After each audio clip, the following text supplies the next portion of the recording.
Hi all, I have another amazing historical game to show you. This is Riviere against Paul Morphy, played in Paris, 1863. We see e4, Paul Morphy plays e5, knight f3, knight c6, bishop c4. Now we go into the two knights variation after knight f6. Knight g5 is played, very direct. d5, a well-known counter gambit. Knight a5, usually here bishop b5 check is played, and play can continue like this, for example. But in this game, an alternative was played, d3, supporting the bishop. h6, the knight goes back. e4, and now if takes, then obviously we can take here. So we have queen e2. Now black grabs that bishop and plays bishop c5. Quite often knight d2 is played here, knight fd2. Here h3 was played instead. Paul Morphy castled. And now one of the points of h3, not just stopping the use of the g4 square, is to put the knight there.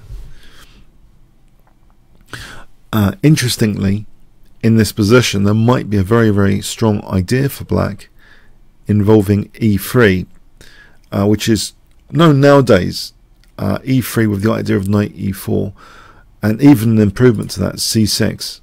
So for example, d takes e3, the point being, after taking here, bishop takes, and if queen takes, then we pin the queen, and if pawn takes, we play knight e4. And this is really dangerous because of knight g3.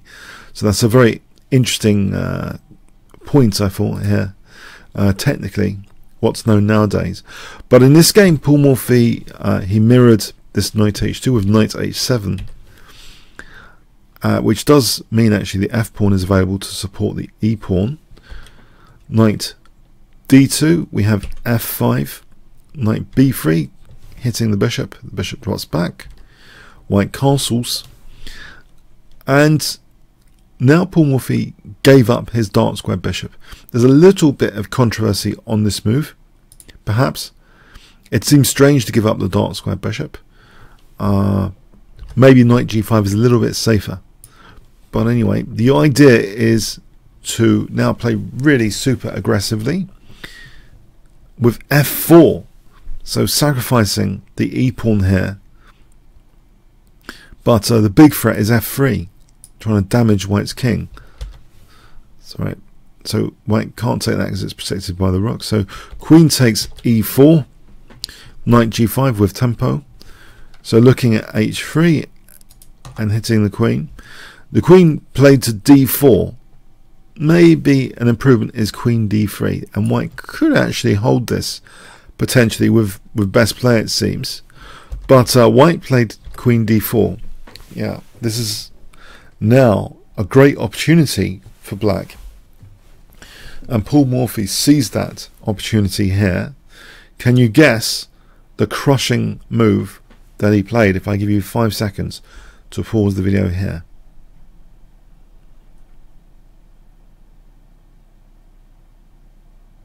Okay, wonderful stuff. Now knight f3 check, absolutely a forcing move because it's forking queen and king, and it's creating these horrible double pawns which don't do too much for king safety.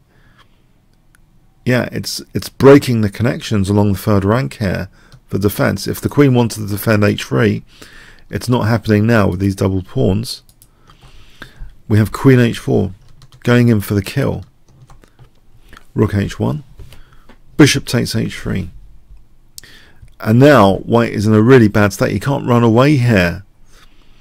If he played king g1, all we do is play the check on g5. We're shielded by that pawn as well. We play the check and then queen g2 checkmate. So white's had it here, basically. Well, he can't really do that much. If he moves the rook, we have bishop f1. Checkmate. He tries bishop d2, but now another crushing move basically spelling the end of white's king. Can you see what black played here? And it really ended the game at this point. Black to play.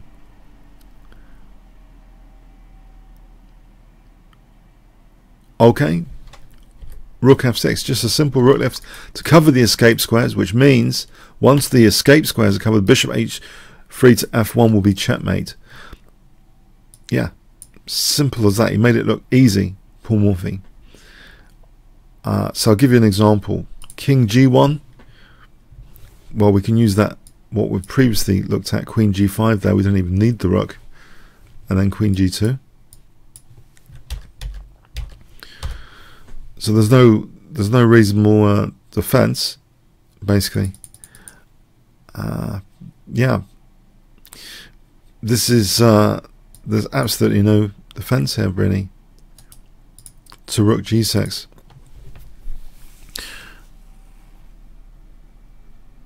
If we play bishop takes f1, we just take that. So I'll give you just an example. We just cover the escape square, rook g6, covering the escape squares, and then bishop f1 or rook g2, in fact, are both the threats of like mate in one. So for example, checkmate here with rook and queen. Okay, yeah, a crushing game from Paul Morphy, showing great ingenuity there with knight f3 check, creating those double pawns which really smashed white's king's safety, and then created that mating net, nice rook lift in the end to cover escape squares. The white king was helpless there in terms of king safety. Hope you enjoyed that one.